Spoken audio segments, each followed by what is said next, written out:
Whenever I'm giving feedback to other painters at workshops or to some of my patrons online, there's one issue that I address about 90% of the time.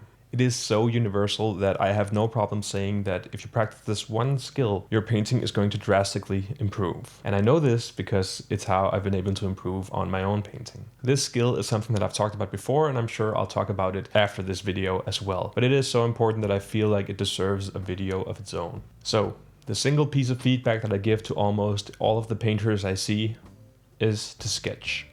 In today's video, we are going to be learning all we need to know about sketching, and hopefully by the end of the video, you'll have the knowledge and the tools you need to be able to start practicing this approach on your own models. So as usual, let's start with a bit of theory, and then afterwards we'll get to see some of these concepts in action. You'll be able to find a much longer and more comprehensive video on the topic over on my Patreon. There's a link in the description for that. Now, let's get started. The beginning of our lesson goes to the wonderful flat world of 2D artistry. And I promise we'll get to miniature painting in a little bit, just stick with me here. If you've ever done any 2D art, you'll know that most artists recommend getting a sketch pad. They can look something like this, or maybe even like this. And this is just a book that you can quickly jot down any ideas for drawings or paintings that you may have. You can try out different compositions, or you can even just try out drawing different shapes. And let me tell you, 2D artists will burn through these sketch pads. One of the things they'll also do is to make studies where they're studying a particular object, draw this object in different environments. These studies then allow them to use these different things in their actual artworks later on. This is a way of practicing before creating art. So we can think of sketching sort of like a warm-up. Sketching helps to get the artist physically ready and mentally ready to create the piece. Think about how many sketches and studies lie behind the creation of.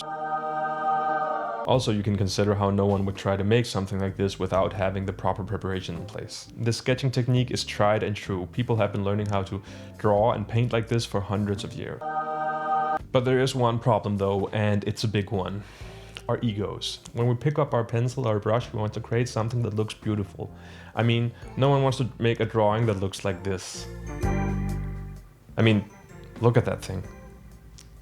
So let's take a step back and leave the 2D art world and go into miniature painting. In miniature painting, the biggest obstacle to adopting the sketching approach is really the ego. We want to paint something that's beautiful, so therefore we tend to stick to what we know. We tend to stick to painting in a way we feel comfortable and know how to do. This could be careful layering, so we can layer skin tones on the parts of the miniature that has skin until we think the skin looks nice. We can then grab some of the leather colors and layer some of these leather colors on the pieces of the miniature that has leather. And thus we have miniatures that all look the same. In this way, we're following the same recipe and painting the same miniature so many times on different sculpts. Because we're following the same recipe in terms of what paints and colors we use, but more importantly, how we paint, we're going to get similar results with slow, incremental progress. And when we try to break from this frame, we might create pieces where each individual part of the miniature is painted correctly, but somehow just doesn't quite look right in the overall view. But we don't know why or how to fix it. So my friends, if you like painting like this with slow incremental progress, by all means continue to do so. But if you're serious about improving, I'm here to tell you that there's another faster way. But this way requires us to face our egos and set aside the ambition that we're going to be able to create beautiful miniatures in the very beginning of this approach. So the first thing we'll have to do is come to terms with the miniature being ugly. When we're sketching, we aren't finishing a part of the miniature and then moving on to the next part. Instead, we're working on the whole miniature all at the same time. This also means that the whole miniature will have a large ugly stage. To truly sketch, you have to be brave. To truly sketch, you have to be brave. So you see, at a certain point in the painting process, our ego just wants to feel safe. So we end up doing what we know instead of doing what the painting actually needs. So we really have to recognize that progress is difficult and it requires us to challenge ourselves. This quick sketching techniques requires us to have a great deal of confidence in our skills to be able to refine the sketch into a finished piece. And really the only way to build this confidence is by putting yourself in that uncomfortable situation. So my friends, let's set aside our egos and start painting with confidence, bravery, and try to be as efficient as possible in our brushstrokes. The model we're painting today is from Discordia Miniatures. They produce these wonderful characters of orcs and they're all hand sculpted. So big thanks to Discordia Miniatures for supplying the model for today's video. So here I'm just taking the cat's tongue brush and starting to put in some color into the recesses of the model that are going to be hard to reach. I always like to start with filling in some of these deeper shadow tones in the painting.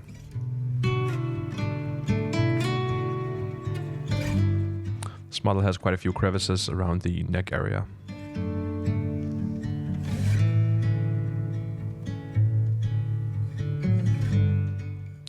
I'm starting from this dark inky blue, which is just a mixture of oriental blue and carbon black.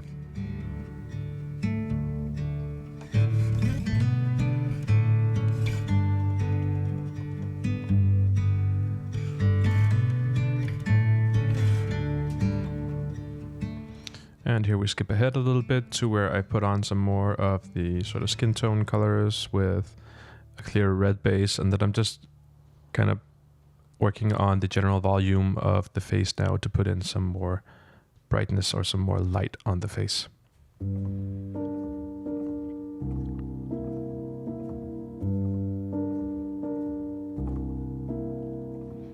You can see how the bigger brush serves to allow me not to get too caught up in detail at this early point. We can kind of angle it to make sort of a final line, or we can use the bigger surface to paint larger volumes.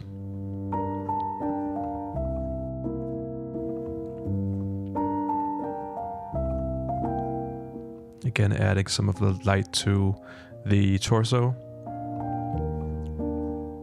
And thinking about the upper plane of the arm that kind of faces upward should also catch some of the lighting from above.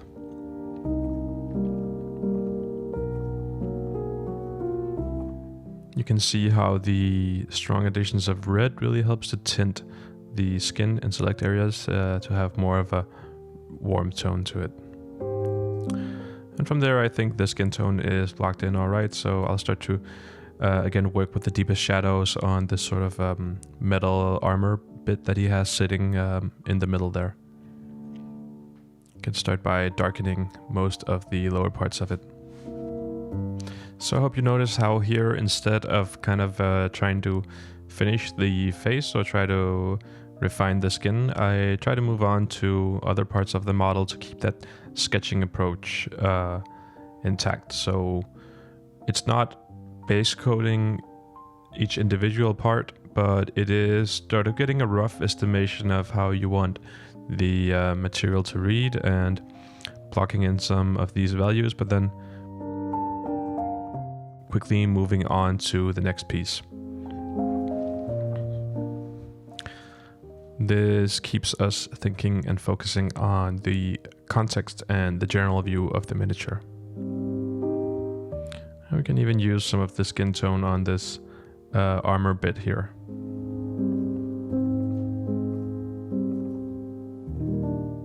You can see with the additions of these brighter, sharp lines that the metal starts to shine already. Even though we haven't spent a lot of time painting this metal, we can really quickly get the effect. And so from there, I think the sketch is sort of in place for that armor part, and it's time to move on to something else. So here's the sword, where we're following sort of a similar procedure, but again, we have to think about that the sword is a much more refined piece of steel and should look differently, whereas the armor bit is kind of weathered and textured. The sword here should have more polish to it and a little bit more of that classic non-metallic metal shine. Especially the back of the sword that's pointing upwards should have quite a bit of shine, as the light from above would fall directly on this plane. So notice just again the size of the brush that I'm using here is quite large. It also means that I don't have to go back to the wet palette too often to kind of pick up more moisture and more paint. It doesn't dry on this large cat tongue brush, so it allows me to kind of stay focused on working with the brush and the larger volumes instead of getting bogged down by keeping the brush usable and drowning in the fine tip and the details.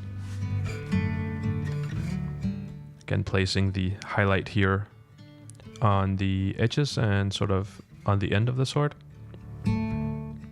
It's just so important to adopt this sketching ability, since that if the non-metallic metal effect doesn't work after adding these maybe 3 to 5 values, then it won't ever really work. We have to be able to build that solid foundation. And the sketching helps us to see if the foundation is there or not early on in the paint job. This is especially true with non-metallic metal. No amount of blending will fix that. It doesn't shine now.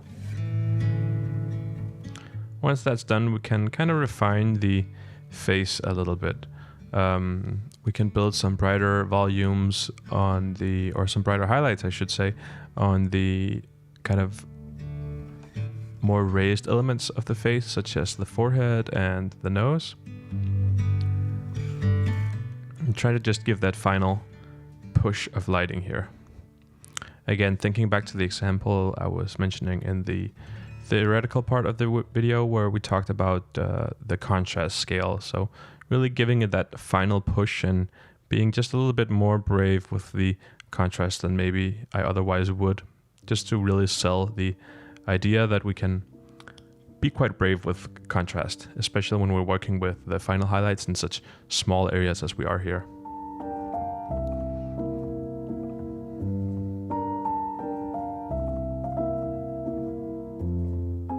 This is almost a white color that I'm using.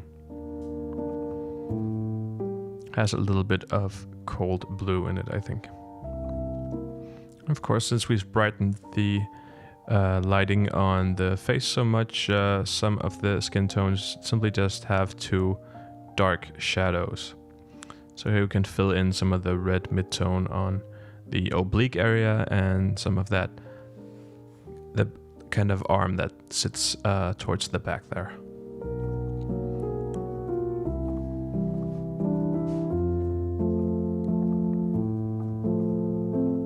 And again, red always works very well in these sort of Caucasian-ish skin tones. The red can really help to build some depth and some liveliness to the skin.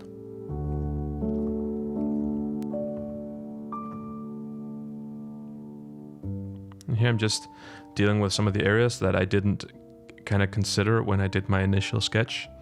And they require a little bit more control and maybe a little bit more attention to detail than I was paying in the very beginning. A nice detail on his face is also this birthmark that sits on the nose here. We can paint in with some red and highlight it by itself, just as we do the tongue.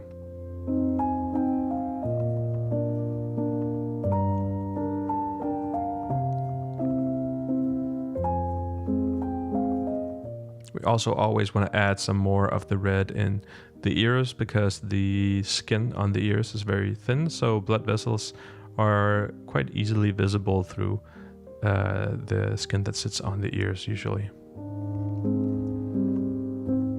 And again, pushing the lights a little bit further on the middle parts. And now we're really diving into the micro volumes of the small bends and scratches on the metal part here.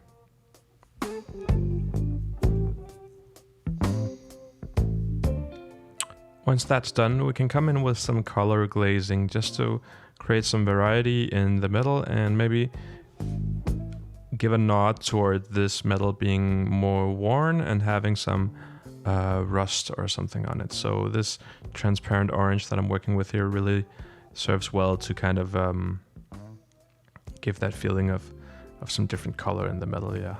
And also we can go in with some of the Van Dyke brown, which is a lovely color for glazing as well. Also a transparent brown that can add just a little bit more of a natural sheen to the metal as well. The trick is with these sort of color glazing is that you don't want to glaze in every part of the material, but rather you want to leave places untouched as well, so you can have that subtle color shift. And in the end, glazing in some colder tones around the chin and jawline. This works especially well to communicate sort of facial hair. This works well for male sculpts especially. I've glazed in a little bit of red around the mouth, and then I have to rebuild some of the lights.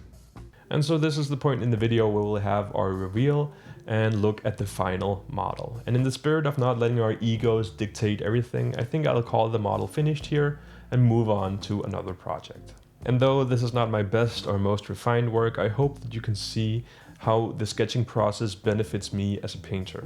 And it really is something that improves all aspects of my painting skill set. And so I hope you're encouraged to try to do this for yourself. It is something you can practice on literally any project or any miniature. As always, I've really enjoyed hanging out and painting with you here today. Be sure to check out all the links down in the description for a Patreon, Twitch, and Instagram channel. I look forward to seeing all of your sketches out there. And as always, happy painting.